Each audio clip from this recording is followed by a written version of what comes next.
मैं Jitendra Singh, Pascal civil services में आप सभी का स्वागत है।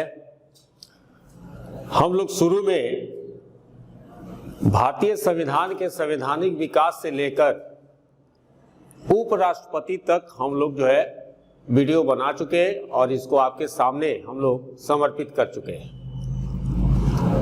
अब जो है हम लोग कुछ क्वेश्चन पर डिस्कशन करना चाहते हैं दो चार वीडियो में, कि जो क्वेश्चन एग्जामिनेशन के लिए पूछता है वो सब जो है कुछ क्वेश्चन हम लोग बनाकर आपके सामने देना चाहते हैं, ताकि आप परीक्षा में इसका अधिक से अधिक लाभ उठावें। तो सबसे पहले क्वेश्चन उठता है, एकदम हम लोग बेसिक क्वेश्चन उठा रहे हैं, क्योंकि बेस जब मजबूत होगा तो आपका सब कुछ अच्छा होगा। तो इसलिए हम लोग बेसिक क्वेश्चन उठाने का प्रयास करते हैं।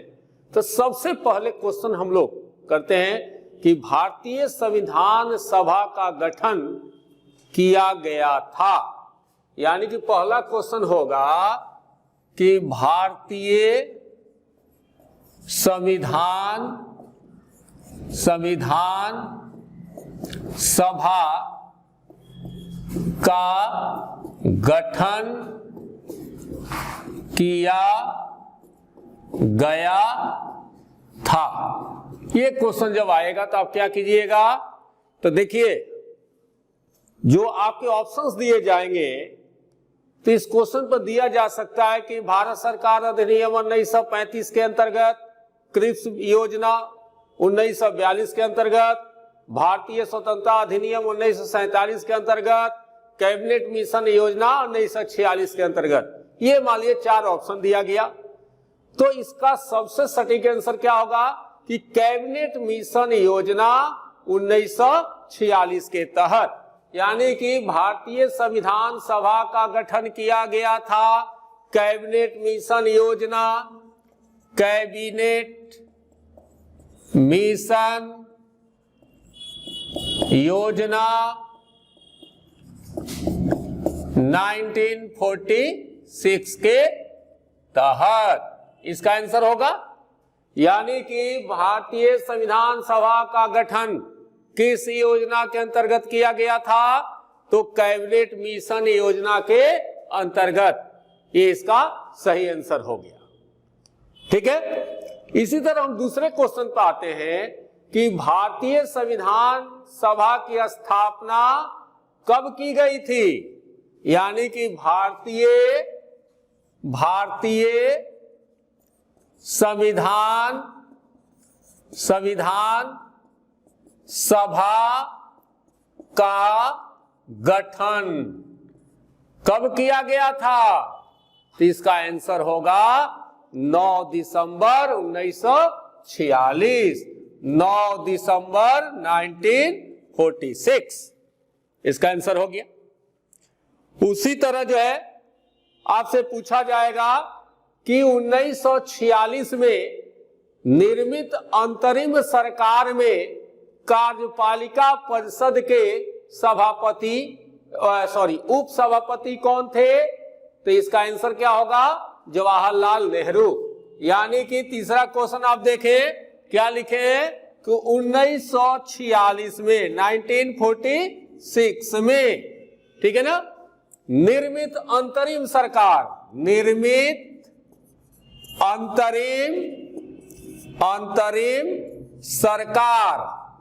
यानी कि आप देखिए अंतरिम सरकार के विषय में हम लोग बात भी किए हैं एक वीडियो में। तो अंतरिम सरकार में जो है कार्यपालिका परिषद के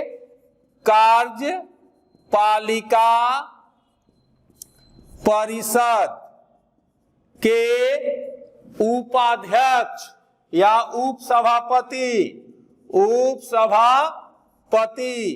थे। कौन थे, इसका आंसर क्या मारिएगा, तो इसका आंसर होगा जवाहरलाल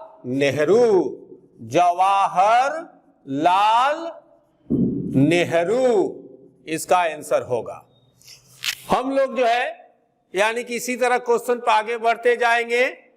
तो अब जो है क्वेश्चन पूछेगा कि संविधान सभा की प्रांतीय संविधान समिति का अध्यक्ष कौन थे। यानी कि इस क्वेश्चन को मिटाते हैं, ये सब आप कर लिए होंगे। तो इसमें जो है हम लोग क्वेश्चन वाइज जो काम करने का प्रयास कर रहे हैं, हमें उम्मीद है कि आप सभी इससे बहुत ज्यादा लाभ उठाएंगे। तो अब क्वेश्चन रहेगा कि संविधान सभा की प्रांतीय संविधान समिति, यानी कि संविधान सभा की प्रांतीय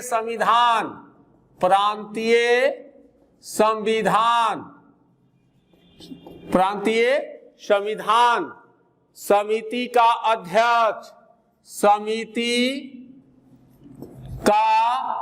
अध्यक्ष कौन थे।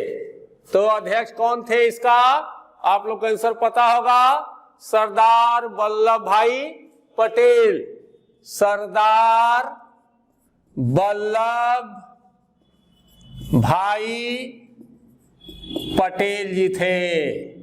ठीक है, यानी कि ये चौथा क्वेश्चन था।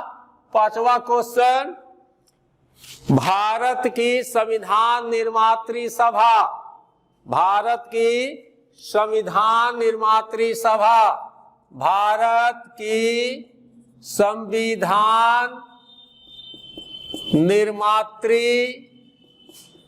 निर्मात्री सभा के अध्यक्ष कौन थे।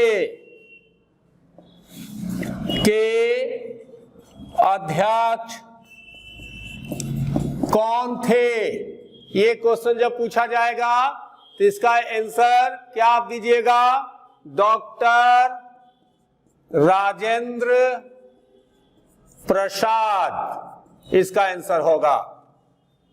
तो अगला क्वेश्चन होगा कि कैबिनेट मिशन के कौन कौन सदस्य थे। यानी कि कैबिनेट मिशन के कौन कौन सदस्य थे। तो इसके कितने सदस्य थे, अध्यक्ष सहित तो 3 सदस्य थे। पहला आप लोगों को पता है कि पहला थे पैंथिक लॉरेंस। ठीक है, पैंथिक लॉरेंस ये कैबिनेट मिशन का अध्यक्ष भी थे। ठीक है, दूसरा सर स्टोफर्ड क्रिप्स, दूसरा सर स्टोफर्ड क्रिप्स। ठीक है, और तीसरा एबी अलेक्जेंडर,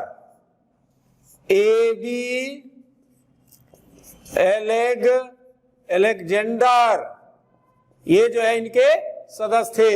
यानी कि कैबिनेट मिशन के 3 सदस्य थे, पैंथिक लॉरेंस, सर स्टोफर्ड क्रिप्स और एबी अलेक्जेंडर। तो इसी पे क्वेश्चन पूछेगा कि कैबिनेट मिशन के कौन अध्यक्ष थे, तो क्या मारिएगा, पैंथिक लॉरेंस। इतना तक हो गया।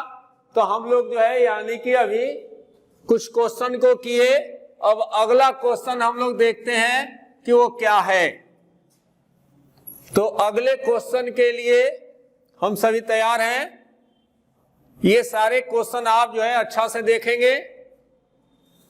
अब क्वेश्चन है कि भारत के संविधान में केंद्र और राज्यों के बीच किया गया शक्तियों का विभाजन इनमें से किस में उल्लेखित योजना पर आधारित है। तो उसका ऑप्शन रहेगा आपको मार्लेमिंटो सुधार 1909, मॉन्टेग्यू चेम्सफोर्ड अधिनियम 1919, भारत सरकार अधिनियम 1935, भारतीय स्वतंत्रता अधिनियम 1947। तो इसका आंसर होगा भारत सरकार अधिनियम 1935। यानी कि क्वेश्चन होगा भारत के संविधान में, भारत के संविधान में, भारत के संविधान में केंद्र और राज्यों के बीच, केंद्र और राज्यों के बीच, इतना तक क्लियर हो गया। किया गया शक्तियों का, किया गया शक्तियों का, किया गया शक्तियों का विभाजन, विभाजन जो है किस योजना पर आधारित है? तो इसका आंसर होगा भारत सरकार अधिनियम 1935। भारत सरकार अधिनियम 1935 इसका आंसर होगा। ठीक है। अब जो है आपसे फिर क्वेश्चन पूछा जाएगा कि कैबिनेट मिशन योजना के अंतर्गत संविधान निर्मात्री परिषद में प्रत्येक प्रांत को आवंटित सदस्य संख्या निर्धारित करने के लिए एक प्रतिनिधि कितनी जनसंख्या के अनुपात में था? तो आंसर रखिए कि 10 लाख व्यक्ति, यानी कि संविधान निर्मात्री सभा में, संविधान सभा में जो है जनप्रतिनिधि जो चुन कर आए, कितनी जनसंख्या पर आए थे? 10 लाख। यानी कि कैबिनेट मिशन के तहत, यानी कि योजना के अंतर्गत, योजना के तहत या अंतर्गत एक ही बात है, संविधान निर्माण सभा, संविधान निर्माण सभा में जो सदस्य चुनकर आए थे वे कितने जनसंख्या का प्रतिनिधित्व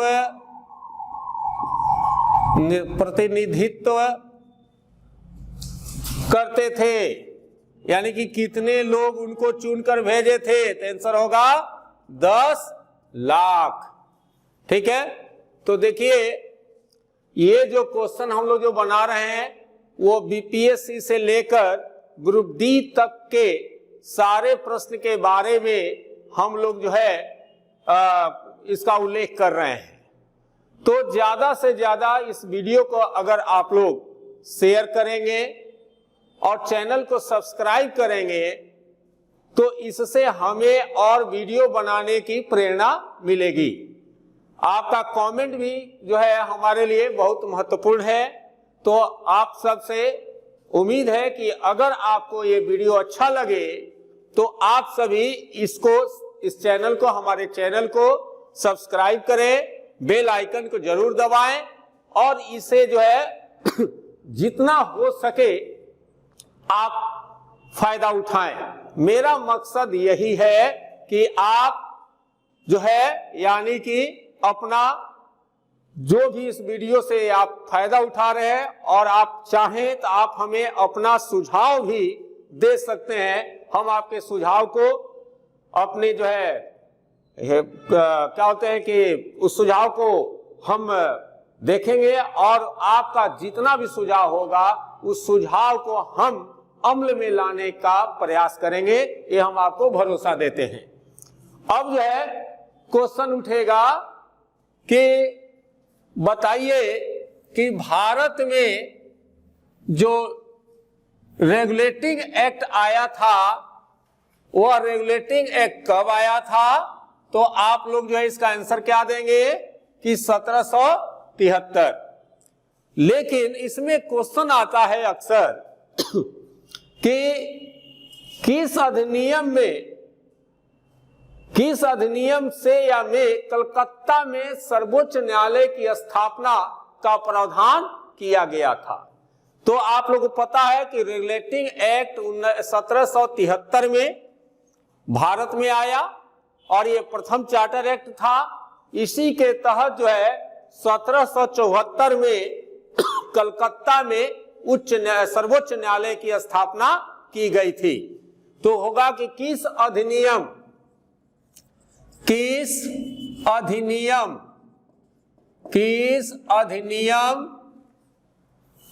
में किस अधिनियम के, ठीक है ना, किस अधिनियम में कलकत्ता में सर्वोच्च न्यायालय की स्थापना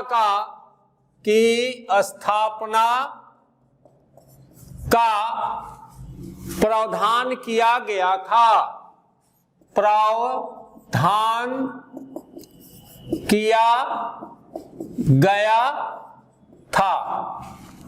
तो इसका आंसर होगा, क्या आंसर होगा? तो रेगुलेटिंग एक्ट 1773, रेगुलेटिंग एक्ट 1773, ठीक है। अब जो है क्वेश्चन आता है कि भारतीय संविधान का प्रथम प्रारूप किसके द्वारा तैयार किया गया था? तो इसका आंसर क्या होगा? BN राव के द्वारा। यानी कि भारतीय संविधान का प्रथम प्रारूप तैयार किया गया था।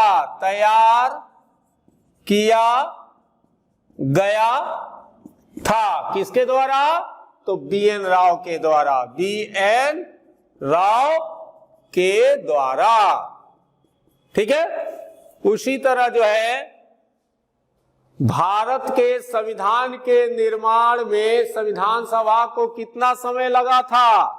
यानी कि भारत को जो संविधान बना था वो संविधान बनने में कितना समय लगा था? तो आपको पता है 2 वर्ष 11 माह 18 दिन, 2 वर्ष 11 माह 18 दिन। यानी कि भारत के संविधान के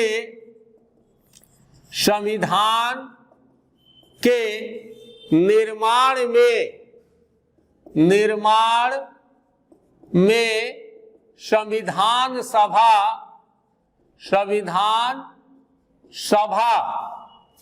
को कितना समय लगा?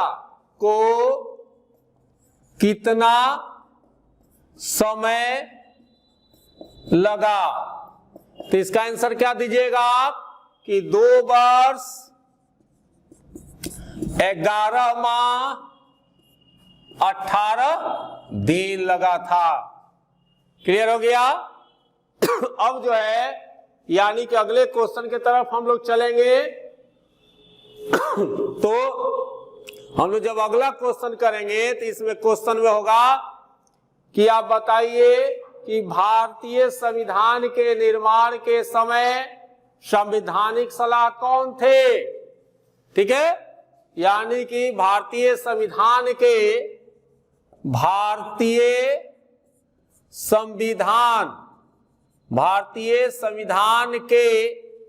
निर्माण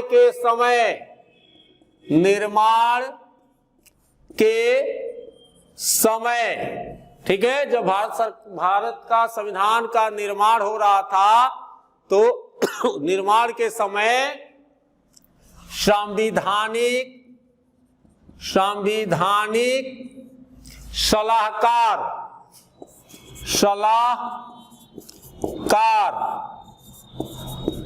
कौन थे? ठीक है, तो इसका भी आंसर होगा BN राव। ठीक है ना, इतना आंसर हम लोग कर लिए। तो इसमें एक और हम बात कहना चाहेंगे कि बीपीएससी 67th का रिजल्ट प्रकाशित हो चुका है।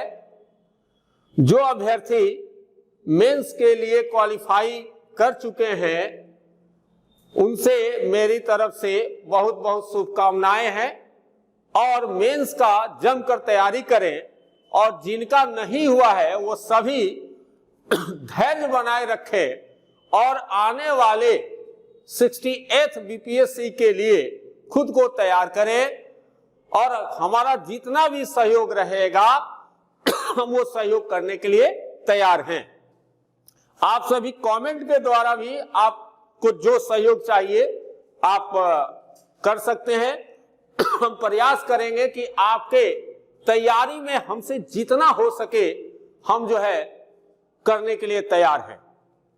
लेकिन इसके लिए आप लोग का कर्तव्य बनता है कि अगर हमारा वीडियो आपको अच्छा लगता है तो उसको आप सब्सक्राइब करें और अधिक से अधिक उससे लाभ उठाने का प्रयास करें, ताकि मेरा भी मनोबल बना रहे। क्योंकि हम वीडियो जो बना रहे हैं ये वीडियो बहुत मेहनत करके बनाते हैं, और जहां तक रह गया हंसी मजाक तो हम थोड़ा सा सीरियस टाइप के हम आपके बीच से हैं, क्योंकि हमें सीरियस होकर पढ़ाने में अच्छा लगता है, ताकि आपके समय का दुरुपयोग नहीं हो ये हम ध्यान में रखते हैं। क्योंकि आपके लिए एक एक मिनट बहुत बहुत बहुत मूल्य है। इसके लिए हम जो है माने पढ़ाई के अलावे कुछ नहीं ये कर पाते हैं। तो आप सभी इससे फायदा उठाएं, और जिसको भी जो सहयोग की पढ़ाई में जरूरत है वो कमेंट बॉक्स में आकर कमेंट कर सकते हैं। हम उनका जो है आभार व्यक्त करेंगे और उनको सहयोग देने का पूरा प्रयास करेंगे। अब जो है अगला क्वेश्चन की तरफ बढ़ते हैं। ये जो है ऑब्जेक्टिव क्वेश्चन अभी बनाई जा रही है, क्योंकि कुछ बच्चों के द्वारा ये कहा गया था कि सर जो है कुछ ऑब्जेक्टिव क्वेश्चन जो है आप करें, इसलिए ऑब्जेक्टिव क्वेश्चन को हम लोग थोड़ा सा कर रहे हैं। अब जो है अब क्वेश्चन पूछता है कि मौलिक अधिकारों और अल्पसंख्यकों हेतु सलाहकार समिति का अध्यक्ष कौन थे। यानी कि संविधान सभा के द्वारा स्थापित मौलिक अधिकारों और अल्पसंख्यकों हेतु सलाहकार समिति के अध्यक्ष कौन थे। तो इसको जो है यानी कि यहां क्वेश्चन उठता है कि मौलिक अधिकारों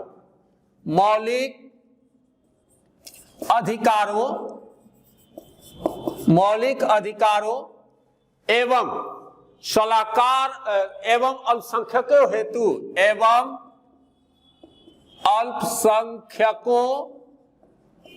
हेतु जो संविधान सभा के द्वारा स्थापित किया गया था हेतु सलाहकार समिति के अध्यक्ष कौन थे ये पूछता है। तो आपको पता है कि मौलिक अधिकारों एवं अल्पसंख्यकों हेतु सलाहकार समिति के अध्यक्ष जो है सरदार वल्लभ भाई पटेल थे। सरदार वल्लभ भाई पटेल थे, ये इसका आंसर होगा। ठीक है। अब जो है आप देखेंगे कि अगला क्वेश्चन होगा कि आप बताइए कि संविधान सभा के प्रारूप समिति में कितने अन्य सदस्य थे। तो देखिएगा कि संविधान सभा में अंबेडकर साहब को मिलाकर यानी कि अध्यक्ष को मिलाकर 7 सदस्य थे। लेकिन अगर ऐसे क्वेश्चन रहे कि डॉक्टर भीमराव अंबेडकर की अध्यक्षता में संविधान सभा की प्रारूप समिति में कितने सदस्य थे, तब आपको 6 मारना पड़ेगा। लेकिन अगर क्वेश्चन ये रहे कि संविधान सभा में अध्यक्ष सहित कितने सदस्य थे, तब आंसर कितना मारिएगा? 7 मारिएगा। तो ध्यान रखिएगा ये सब क्वेश्चन का जो है बहुत सारे लड़के जो क्वेश्चन गलती करते हैं इसे आधार पे कर लेते हैं कि उसको क्वेश्चन को अच्छा से पढ़ नहीं पाते हैं।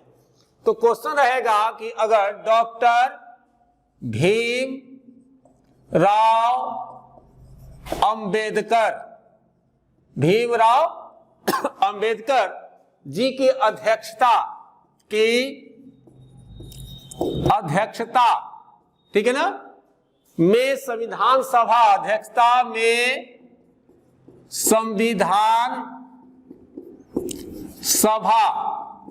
संविधान सभा की प्रारूप समिति,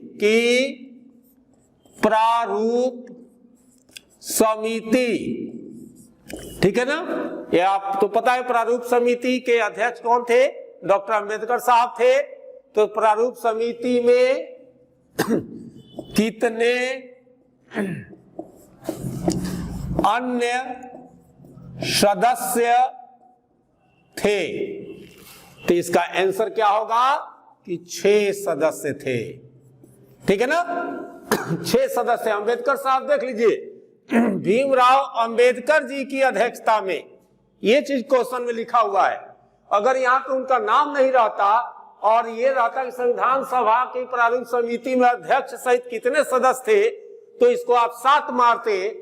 लेकिन यहाँ क्वेश्चन है कि डॉक्टर भीमराव अंबेडकर की अध्यक्षता में संविधान सभा की प्रारूप समिति में कितने अन्य सदस्य थे, तो आप क्या मारेंगे, 6 सदस्य थे, ठीक है। अब जो है अगला आप देखिएगा कि संविधान सभा में चुने हुए अस्थाई अध्यक्ष कौन थे, ठीक है ना।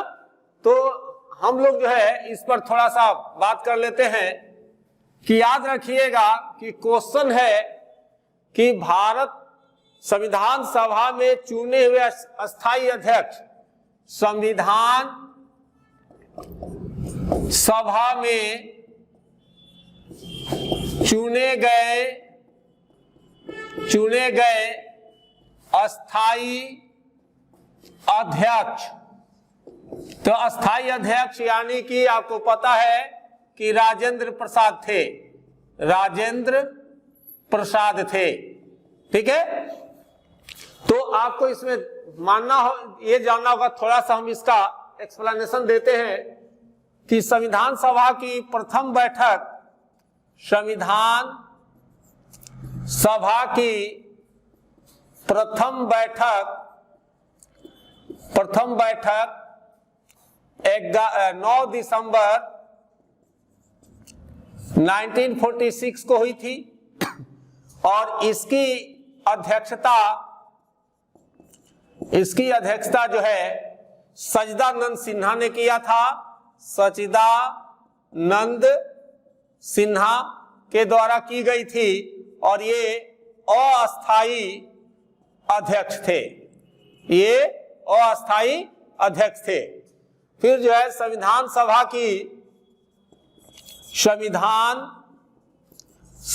की दूसरी बैठक 11 दिसंबर 1946 को हुई थी और इसकी अध्यक्षता जो है राजेंद्र बाबू ने किया था, राजेंद्र प्रसाद ने किया था, जो अस्थाई अध्यक्ष बने थे। क्लियर हो गया। तो जो है आज क्वेश्चन में देखिएगा कि पूछा गया है कि संविधान सभा में चुने गए अस्थाई अध्यक्ष कौन थे, तो इसका आंसर क्या होगा, राजेंद्र प्रसाद होगा। ये सब जो बातें हैं, ये बातें हमने जो है इसको एक्सप्लेनेशन के लिए कहे हैं। अब जो है हम लोग अगला क्वेश्चन के तरफ बढ़ते हैं कि अगला क्वेश्चन क्या हो सकता है। तो देखिएगा कि कहा गया है कि भारतीय संविधान को संविधान सभा द्वारा कब अंगीकृत किया गया, ठीक है। तो भारतीय संविधान को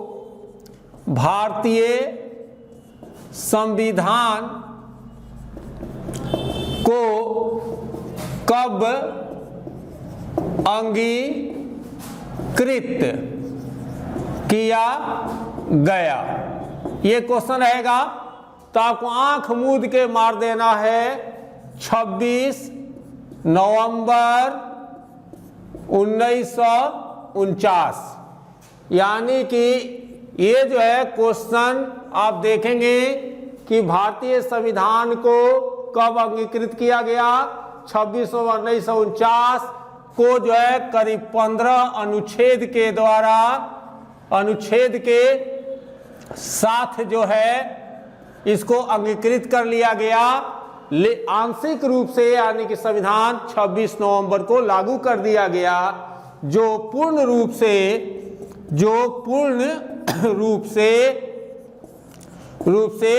26 जनवरी 1950 को लागू किया गया। इतना तक क्लियर हो गया। अब जो है थोड़ा सा हम लोग और आगे बढ़ते हैं। तो आपसे अगर पूछा जाए कि बताइए कि राजनीति शास्त्र के जनक कौन है, तो इसका आंसर आप क्या देंगे? तो देखिए, राजनीति शास्त्र के जनक अरस्तु को कहा गया है।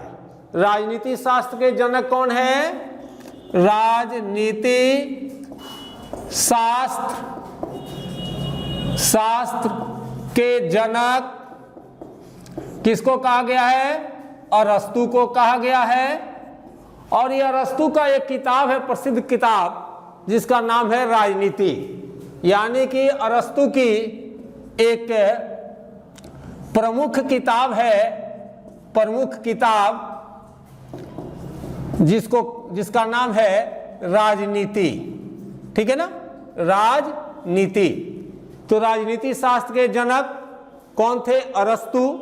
और इनके पुस्तक का प्रसिद्ध जो पुस्तक है पॉलिटी, यानी कि राजनीति। और यानी कि अरस्तु के गुरु का नाम बताइए। यानी कि अरस्तु के गुरु कौन थे? ये नाम अगर आपसे पूछा जाए तो क्या आंसर मारिएगा? प्लेटो थे। ठीक है ना, प्लेटो इनके गुरु का नाम था। अरस्तु राजनीति शास्त्र के जनक कौन थे? अरस्तु थे। इनके प्रमुख किताब कौन था? राजनीति। अरस्तु के गुरु कौन थे? प्लेटो थे। ठीक है ना। उसी तरह आप देखेंगे कि जो है भारत की प्रथम कानूनी पुस्तक के रूप में मनुस्मृति को माना जाता है। तो प्रथम राजनीति शास्त्र या प्रशासन की पुस्तक कौन सा है? तो ये जो है यानी कि चाणक्य द्वारा लिखित अर्थशास्त्र है। ठीक है, यानी कि आप जो है ये क्वेश्चन को आपको पता होगा कि भारत की प्रथम, ठीक है, भारत की प्रथम राजनीति शास्त्र या प्रशासन, ठीक है ना, या प्रशासन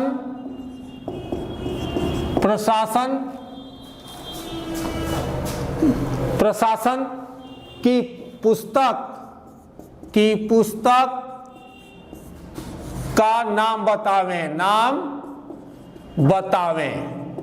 ठीक है ना। तो पहला यानी कि इस पर जो किताब लिखा गया था वो था अर्थशास्त्र। ठीक है ना। और ये अर्थशास्त्र किसका लिखा हुआ था? चाणक्य का लिखित ये पुस्तक है अर्थशास्त्र। ठीक है ना। अब जो है यानी कि अगला हम लोग देखेंगे कि संविधान निर्मात्री परिषद की झंडा समिति के अध्यक्ष। देखिएगा बहुत सारा किताब जो है किसी अन्य लोगों का नाम लेता है। यानी कि झंडा समिति के अध्यक्ष, झंडा समिति के अध्यक्ष, ठीक है। तो झंडा समिति के अध्यक्ष का जो है थोड़ा सा देखिएगा कि कहीं कहीं जो है जेबी कृपलानी का नाम दिया रहता है, लेकिन मुख्य रूप से इसके अध्यक्ष डॉक्टर राजेंद्र बाबू थे। डॉक्टर राजेंद्र प्रसाद थे। ठीक है ना। अब अगले क्वेश्चन की तरफ हम लोग बढ़ते हैं कि 26 जनवरी 1950 को जो संविधान लागू किया गया था वह लागू 26 जनवरी को क्यों किया गया था? यानी कि 26 जनवरी को संविधान पूर्ण रूप से लागू क्यों किया गया था? क्यों किया गया था? तो देखिए इसका आंसर ये होगा कि 26 जनवरी इसलिए लागू किया गया संविधान कि हमारे यहाँ एक घटना, यानी कि आपको याद होगा 1929 में कांग्रेस का अधिवेशन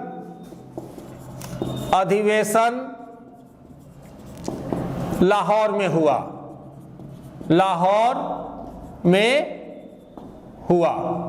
ठीक है ना। और इस अधिवेशन की अध्यक्षता जवाहरलाल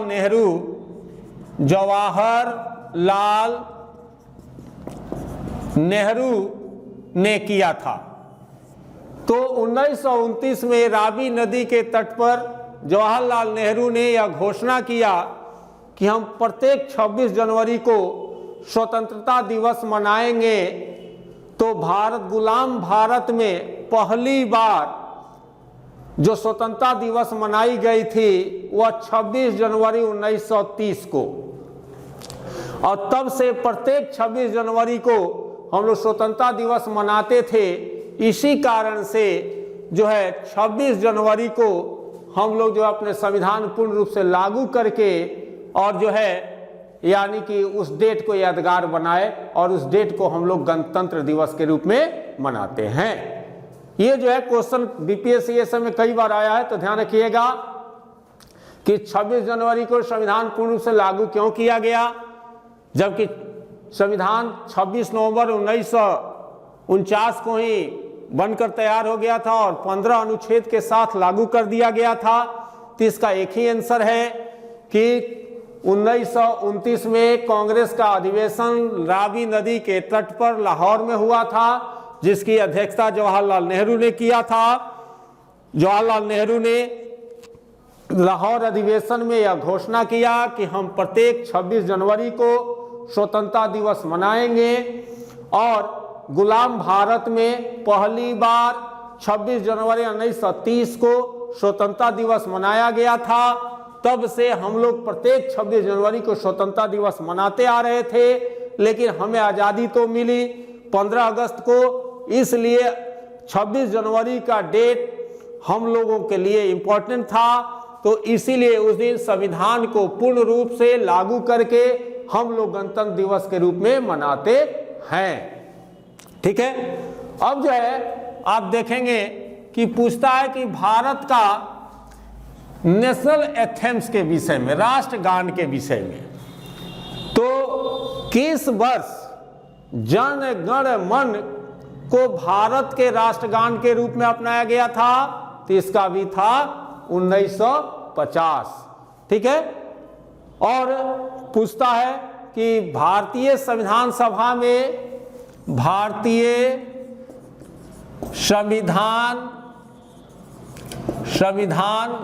में कितनी महिलाएं थीं? कितनी महिलाएं थीं? तो इसका आंसर होगा 15 महिलाएं थीं, ठीक है। तो हम लोग जो क्वेश्चन किए, ये क्वेश्चन बेसिक क्वेश्चन था, ऐसे बहुत क्वेश्चन बनते हैं। तो हम लोगों को ये बेसिक क्वेश्चन इसलिए करना पड़ा कि आपकी नजर वहां जाए और आप तैयारी करें। तो आप सबों को हम धन्यवाद देते हैं कि आप परीक्षा के लिए डट कर तैयारी करें, क्योंकि मेहनत करने वाले परीक्षा से डरते नहीं हैं, और जो डरते हैं वो मेहनत करते नहीं हैं। निडर रहकर परीक्षा का तैयारी करें। जय हिंद, जय भारत। हम लोग आपके साथ हैं, आप तैयारी करें, और जितना आपको सहयोग चाहिए आप नीचे कमेंट बॉक्स में लिखें, हम सहयोग देने के लिए तैयार हैं। फिर से जय हिंद, जय भारत।